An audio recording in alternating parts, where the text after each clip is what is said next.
মানুষের মতো টাই পরে ক্লাস করছে রোবট, খেলছে টেবিল টেনিস, শিখছে পিয়ানো, এমনকি বাস্কেটবলও।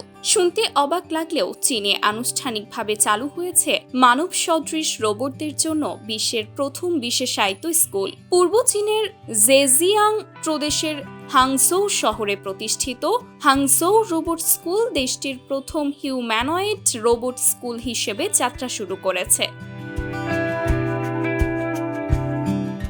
এই স্কুলের রোবটদের জন্য 4টি বিশেষ প্রশিক্ষণ কর্মসূচি চালু করা হয়েছে। প্রযুক্তি, সেবা যত্ন, নার্সিং, শিল্পকলা এবং ক্রীড়া। লক্ষ্য একটাই, রোবটকে শুধু যন্ত্র নয়, বাস্তব কর্ম পরিবেশে দক্ষ সহকারী হিসেবে গড়ে তোলা। ব্রিটিশ সংবাদ মাধ্যম দ্য ইন্ডিপেন্ডেন্ট প্রকাশিত ভিডিওতে দেখা যায় রোবটগুলো শিক্ষার্থীদের মতো ইউনিফর্ম ও টাই পরে বিভিন্ন প্রশিক্ষণে অংশ নিচ্ছে। তারা টেবিল টেনিস খেলছে, পিয়ানো বাজাচ্ছে এবং বাস্কেটবল অনুশীলন করছে।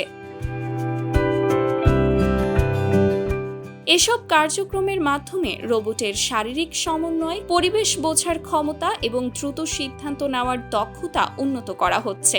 সংশ্লিষ্ট প্রযুক্তি প্রতিষ্ঠানগুলোর দাবি, ভবিষ্যতের কর্মক্ষেত্রে শিল্প, স্বাস্থ্যসেবা, লজিস্টিক্স ও সেবামূলক খাতে কাজ করার উপযোগী করেই রোবটগুলোকে প্রশিক্ষণ দেওয়া হচ্ছে। নোভোলিফট গ্রুপের নির্বাহী সভাপতি শু সংগুই বলেন, প্রশিক্ষণ শেষে রোবটগুলো বাস্তব লজিস্টিক্স পরিবেশে কাজ করতে পারবে এবং বিভিন্ন ব্যবহারিক সমস্যার সমাধানও করতে সক্ষম হবে।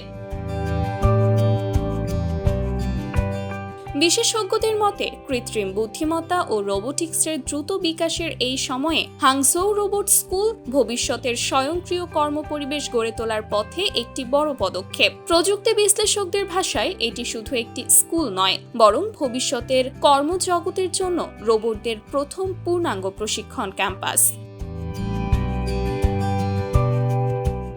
Sumaiya Snigdha, news desk, daily our Bangladesh.